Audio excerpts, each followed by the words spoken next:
bienvenidos a Acción Positiva. Gracias por acompañarnos nuevamente y pues vamos a tocar temas de interés, como siempre tratamos de llevarles a ustedes. Bueno, pues quería mencionarles una noticia positiva para empezar, y es que cuando vamos por las calles de la ciudad de Guatemala, estamos ya viendo un rótulo que empieza a llamar la atención y dice vuelta ciclística. Estamos volviendo a tener la vuelta ciclística a Guatemala. Ahí encontramos que estamos con la 61 Vuelta Ciclística Internacional a Guatemala. Este es un evento deportivo que les comento que fue declarado Patrimonio Cultural Intangible de la Nación en el año 2019. Este año va a tener un recorrido muy interesante con etapas de alta montaña y el paso por lugares pintorescos de nuestro país que nunca antes habían sido visitados por este evento. Aquí pueden ver ustedes un mapa de ese recorrido que, como les cuento, va a llegar a muchos lugares muy interesantes de nuestro bello país. Va a haber selecciones nacionales de Colombia, de México, los dos primeros equipos del ranking América Tour 2021, el Movistar Best PC de Ecuador y Panamá Escultural y Valores, Team Banco de Panamá. Va a haber representaciones de Guayaquil, de Ecuador, va a haber representaciones de Holanda y obviamente los mejores equipos nacionales. De nuevo, van a pelear estos guerreros de las carreteras por los suéteres famosos de líder, el de montaña, la mejor etapa. Se recordarán ustedes, les voy a poner esta imagen aquí, en la cual aparecía Jorge Armas en aquella oportunidad, que fue el primero que usó un suéter de líder. Y vemos también a su lado a Jorge Surqué, que fue el primer ganador de una vuelta ciclística a Guatemala. Y al lado de ellos también vemos a Joel Aquino, otro de estos grandes escaladores. Para hablar brevemente sobre el inicio de este evento, le damos la bienvenida a Stuart Rodríguez, quien es presidente de la Federación de Ciclismo de Guatemala. Bueno, pues bienvenidos, muchísimas gracias por estar con nosotros en Acción Positiva, y yo quisiera pedirle que usted le haga una invitación a estos millones de guatemaltecos que están pendientes de la vuelta. Bueno, muchísimas gracias a mi querido doctor Francis, siempre muy relacionado con el tema del deporte. Hoy estamos a punto de vivir una de las grandes fiestas de Guatemala. Hay que recordar que lamentablemente no pudimos tener vuelta a Guatemala el año pasado por cuestiones muy complicadas que fue el tema del COVID, pero regresamos con toda la fuerza, regresamos con todos los patrocinadores, regresamos con ese cariño de los ciclistas, de los dueños de equipos, de las asociaciones. Somos muchos, vamos a romper récord de muchos kilómetros, de mayor cantidad de corredores en esta 61 vuelta, vamos a tocar 18 departamentos, vamos a hacer de las mejores etapas que tiene la historia de la Vuelta a Guatemala, y creo que se lo merecen los guatemaltecos, se lo merece la afición del ciclismo, que es una de las más grandes. Hay que recordar que la Vuelta es patrimonio cultural intangible de la nación, y que eso vale mucho para que usted salga, aplauda a los grandes campeones. Hay que recordar que tenemos un campeón guatemalteco que va a defender el título, que es Mardoqueo Vázquez. Tenemos una gran cantidad de ciclistas guatemaltecos, 14 equipos, 6 equipos extranjeros, 10 etapas, más de 1,300 kilómetros. Estamos, pero llenos de emoción. Vale la pena llegar a la vuelta, aplaudir. Hay comités de bienvenida, hay comités de salida. Es una fiesta donde va a pasar la Vuelta a Guatemala.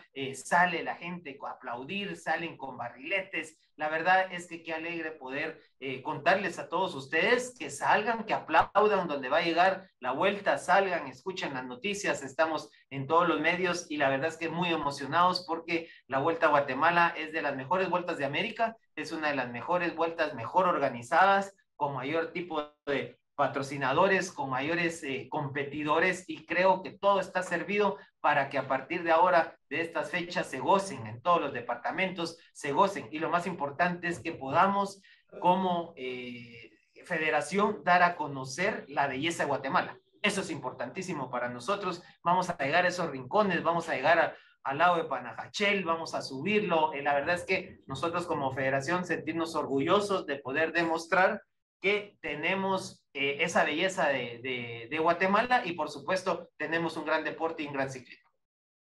Muchísimas gracias, señor presidente. Pues nos unimos a esa emoción, a esa alegría. Estaremos siguiendo la vuelta.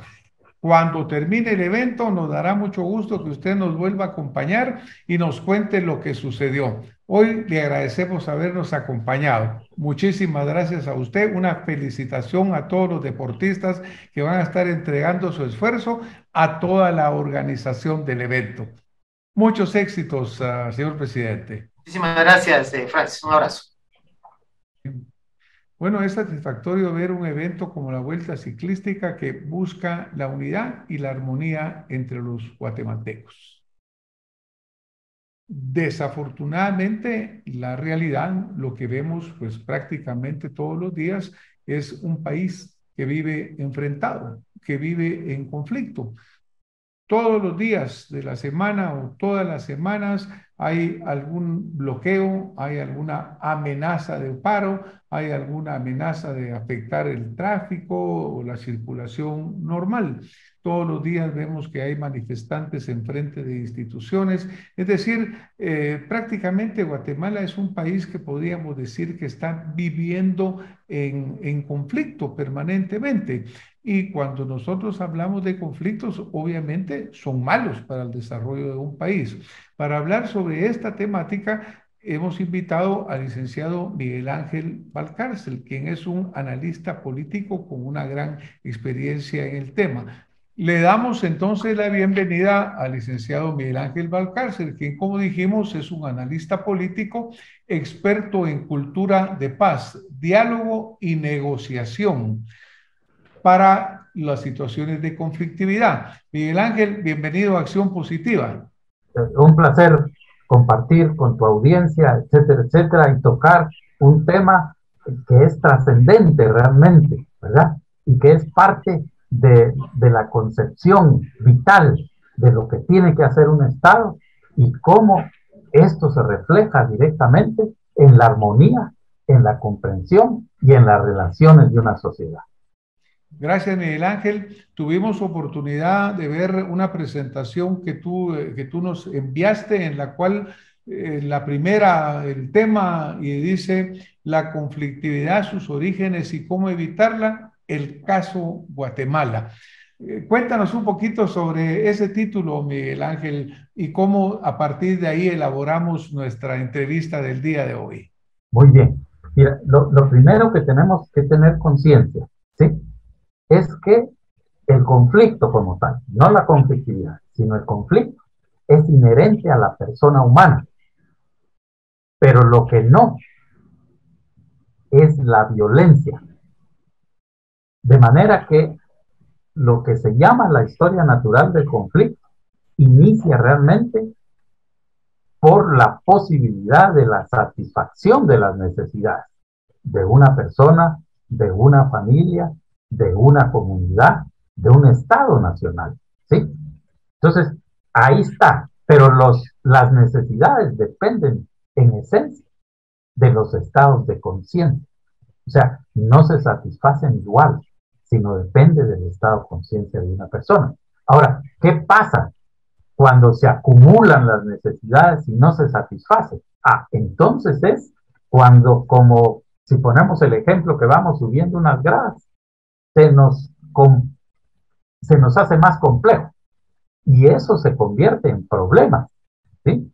Y al igual, los problemas no resueltos son los que se nos convierten en conflictos. ¿De qué depende o qué está debajo, digamos, podemos decir, de un problema? Los intereses. Pero detrás de un conflicto, lo que tenemos son posiciones. Fíjate cómo ha cambiado de necesidades, ¿sí?, a intereses y a posiciones. Y eso nos abre un abanico, ¿verdad?, que va de una cultura de la cooperación a una cultura de la confrontación. Y eso es la explicación fundamental, ¿sí?, de qué significa en el fondo, ¿sí?, cuando las sociedades no satisfacen sus necesidades.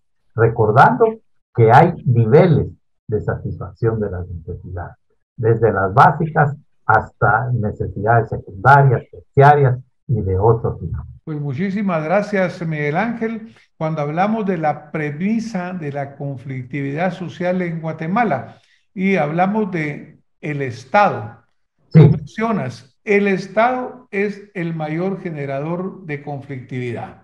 Amplíanos un poco en esta línea, por favor. sí.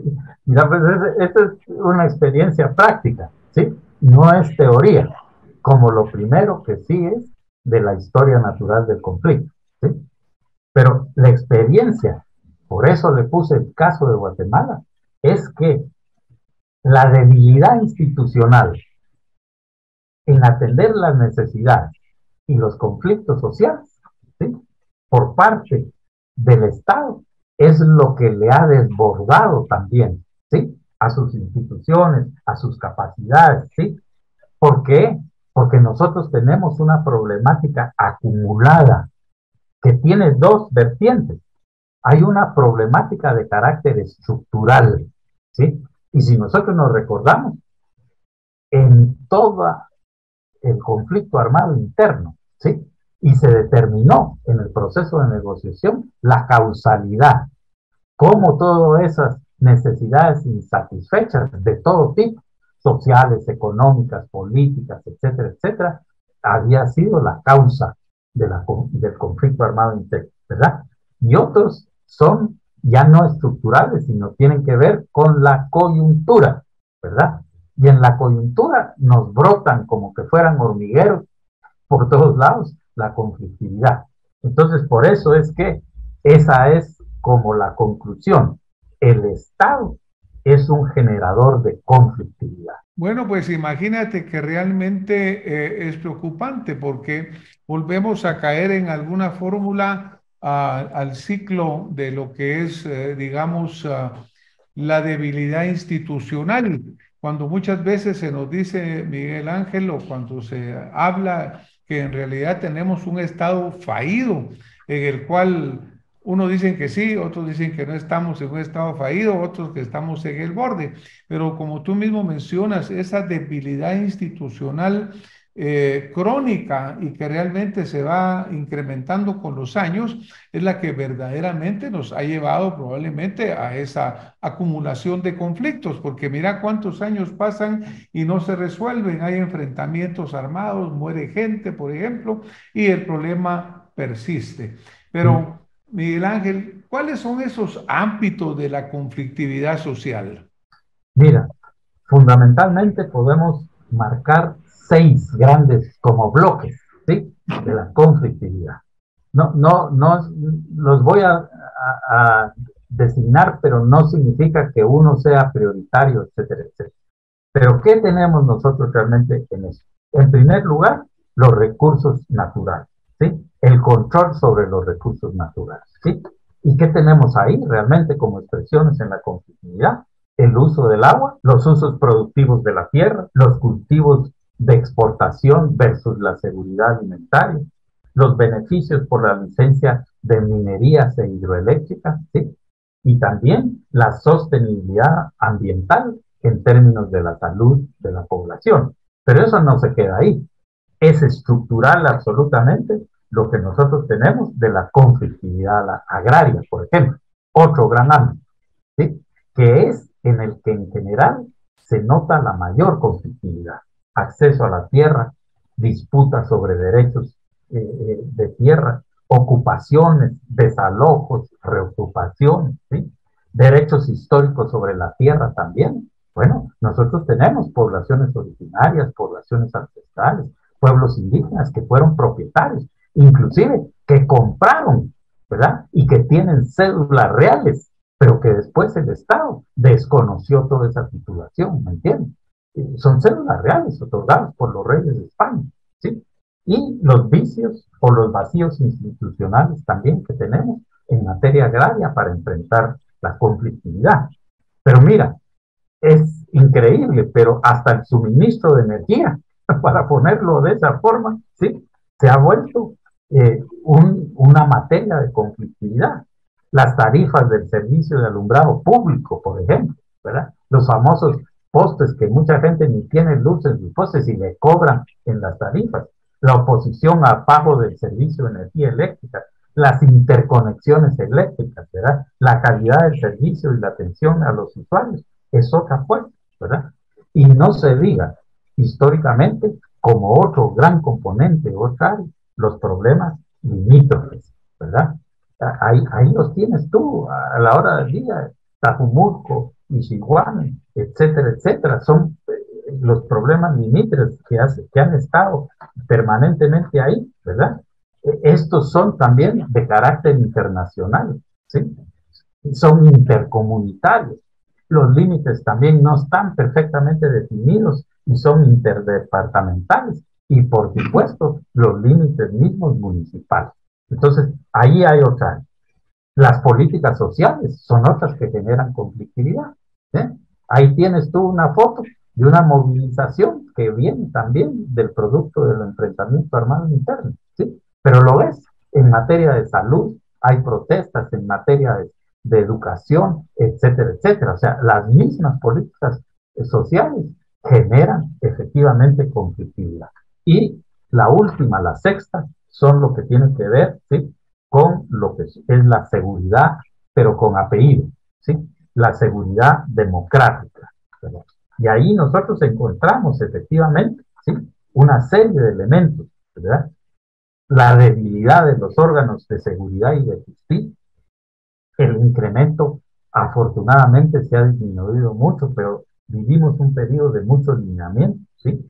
Daños a la propiedad privada y estatal, ¿verdad? Etcétera. La falta de supervisión de los servicios de seguridad privada también es otro de los problemas, ¿sí? Incremento de hechos contra la vida, ¿sí? La propiedad, la libertad, la seguridad de las personas y la oposición a la reinstalación e instalación también de contingentes de las fuerzas de seguridad, ¿verdad? Lo que nos da, sobre todo en el marco de nuestras fronteras, por las actividades ilícitas que ahí se producen, elementos muy profundos que van en contra de una seguridad democrática. Entonces, hay 6 grandes caracterizaciones, ¿sí?, donde hay posibilidades de conflictividad. Pues mira, Miguel Ángel, obviamente es un ámbito muy extenso que pues toca muchísimos aspectos de la vida, de la relación humana. Ahora, ¿qué es lo que encontramos siempre? ¿Qué es la que mencionábamos al principio? Bueno, la gente va al paro, la gente va al choque, la gente va a bloquear carreteras, en fin, todos estos efectos que dice uno, ¿por qué llegar a este punto? ¿Por qué no dialogamos, Miguel Ángel? Porque antes de ir a medidas de hecho, el diálogo es el camino. ¿Por qué sucede que no siempre es posible el diálogo? Porque la cuestión es que la misma conflictividad, fíjate, hay que verla como una oportunidad, pero tiene que encauzarse, ¿sí?, para privilegiar la respuesta a las necesidades de la sociedad, ¿sí? No la respuesta en función de mis intereses, sino lo que yo tengo que pensar es en los intereses de la sociedad, ¿verdad? Entonces, la conflictividad hay que abordarla, pero de una manera holística, hay que abordarla en forma sistémica, considerando elementos fundamentales, la diferenciación entre lo local, lo departamental, lo regional y lo nacional, ¿verdad? Ahora, lo que en mi experiencia práctica, la política de atención casuística, caso por caso, está verdaderamente rebasada, ¿verdad? Ya no es posible atender la conflictividad de esa manera, ¿verdad? Por lo tanto, necesitamos todo un nuevo enfoque. En primer lugar, tiene que ser un enfoque sistémico, un enfoque que vaya a la prevención, no a la atención casuística, un enfoque que transforme el conflicto en oportunidades, pero eso lo tenemos que hacer con pertinencia social, es decir, adecuada a la naturaleza, al carácter, a la etnicidad, al plurilingüismo, ¿sí?, de nuestra población. Y por supuesto, el enfoque tiene que ser territorial y tiene que ser un enfoque, como tú lo has señalado, dialógico, es decir, un enfoque que verdaderamente atienda, ¿sí? Los elementos que tienen que ver con las posibilidades de dialogar. Pero fíjate que el diálogo normalmente es mal entendido, ¿sí? ¿Por qué? Porque nosotros entendemos casi todo por la conversación, ¿sí?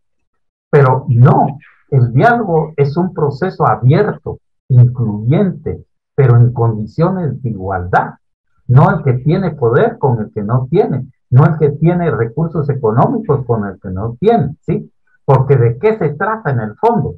Se trata de la construcción de confianza y entendimiento mutuo, ¿sí? Para que nuestras diferencias y las relaciones de poder, lo que buscamos es generar resultados positivos. ¿Cuál es el medio?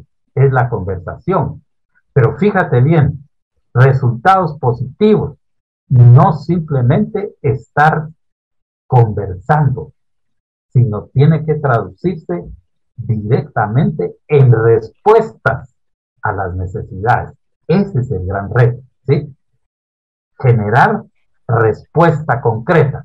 ¿Por qué es esa respuesta concreta la que te permite decir, ah, bueno, si aquí pudimos nosotros solucionar esto, ahora puedo ir más allá y puedo ir tratando, ¿sí? De echarle a otras cosas, por más diferencias que tengamos, eso me genera la confianza, pero también el entendimiento y el respeto mutuo.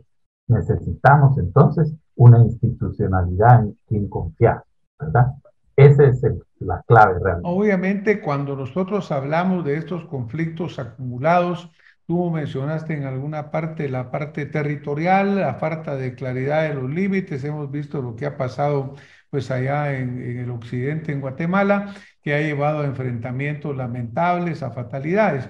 Ahora, hay un dicho por ahí que dice que nosotros no somos o tenemos lo que nosotros creemos que merecemos, sino que obtenemos y tenemos lo que somos capaces de negociar. ¿A qué voy con esto, Miguel Ángel? En el sentido que la negociación es una habilidad, requiere un entrenamiento, requiere una formación. Yo me recuerdo que existía un sistema nacional de diálogo, porque los gobiernos llegan, están sus 4 años, se van, los problemas siguen todavía, no se han resuelto, pero tenemos nosotros una capacidad institucional de diálogo, porque uno llega como nuevo a querer dialogar con gente que llevan 100 años de estar peleando, pues si no se tiene la habilidad necesaria para afrontar el diálogo, lo más seguro es que no va a haber resultados. ¿Será que tenemos la capacidad institucional de diálogo, esa habilidad, Miguel Ángel? Mira, aquí se han hecho históricamente diversos esfuerzos por diversas gestiones, administraciones pues, de gobierno, ¿verdad? Y nosotros no nos podemos remontar, digamos, históricamente a uno de los primeros intentos que se hizo como la Comisión de Prevención, ¿verdad? Pero también se formó alrededor de la conflictividad por las mismas especialidades, unidades especializadas, ¿verdad? Tuvimos una Secretaría de Asuntos Agrarios, por ejemplo. Tuvimos un sistema de protección de los derechos humanos, como era la COPRED. Efectivamente, se hizo originalmente un sistema nacional de diálogo que se convirtió posteriormente en una comisión presidencial de diálogo. ¿Por qué presidencial? Porque la verdad es que culturalmente, para la sociedad guatemalteca, el presidente es una persona que todo lo puede resolver, etcétera, etcétera. Y entonces, mucho de la institucionalidad se mueve por presidentazo. Entonces, se requería estar al más alto nivel de la estructura política, digamos, y de mando, para que hubieran respuesta de los ministerios, de las secretarías, etcétera. Bueno, mucho de esa institucionalidad en esta gestión fue suprimida, ¿sí? En la gestión anterior del gobierno de Morales y se creó una nueva institucionalidad que hoy por hoy es la CEPAL, pero se suprimieron unidades que realmente tenían una experiencia histórica muy valiosa y con esto se perdieron recursos humanos que estaban debidamente entrenados, ¿verdad? Pero a donde quiero ir entonces es que efectivamente esto pasa por la fortaleza y la capacidad del funcionariado. ¿Cuán capacitado está? Y ahí tenemos ejemplos valiosos también de cooperantes internacionales que han hecho, digamos, una tarea de ir formando y capacitando a las entidades especializadas. Yo me puedo recordar perfectamente, por ejemplo, de los esfuerzos de la GIZ, de la cooperación alemana, a través de muchos años, acompañó a las unidades especializadas, ¿verdad? Trayendo nuevos elementos metodológicos. Hoy por hoy tenemos de la USAID, por ejemplo, un proyecto muy interesante, ¿verdad?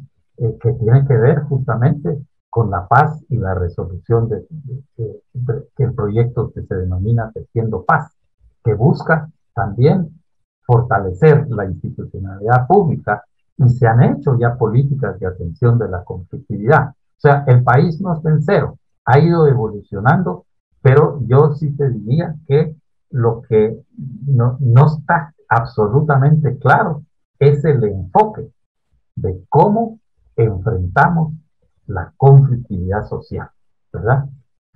Muchísimas gracias, Miguel Ángel. Pues desafortunadamente este tema es un tema extenso, es un tema que vigente todos los días porque los guatemaltecos ya cuando salimos de la casa decimos, miren dónde va a haber bloqueos hoy, ¿verdad? O qué paro hay hoy, hoy están parando los del transporte pesado.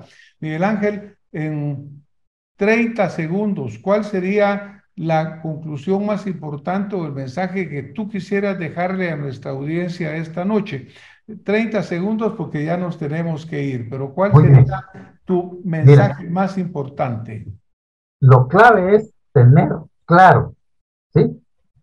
Que la conflictividad social se enfrenta con políticas públicas, ¿sí? El conflicto social requiere de instancias y mecanismos para la atención de los conflictos sociales, ¿verdad? O sea, ese es un enfoque de prevención, no el enfoque de reacción. Muchísimas gracias, Miguel Ángel. Bueno, pues te agradecemos mucho que nos hayas acompañado esta noche. Agradecemos pues toda esta experiencia tuya que has compartido. Y verdaderamente todos los guatemaltecos lo que queremos es un país que viva en armonía, en respeto a la ley, en respeto al derecho de todos y cada uno de los guatemaltecos, porque este territorio es nuestro, esta nación es nuestra. Miguel Ángel, hoy nos vamos a tener que despedir. Muchísimas gracias por haber estado con nosotros y nos vemos en próxima oportunidad en más Acción Positiva. Un saludo para Acción Positiva y sobre todo para quienes escuchan y ven este programa tan valioso y que tanto aporte hace, ¿verdad?, a la convivencia nacional. Muchas gracias y a ustedes que nos han acompañado, gracias por estar con nosotros y nos vemos el próximo domingo con más Acción Positiva por Guatemala. Buenas noches.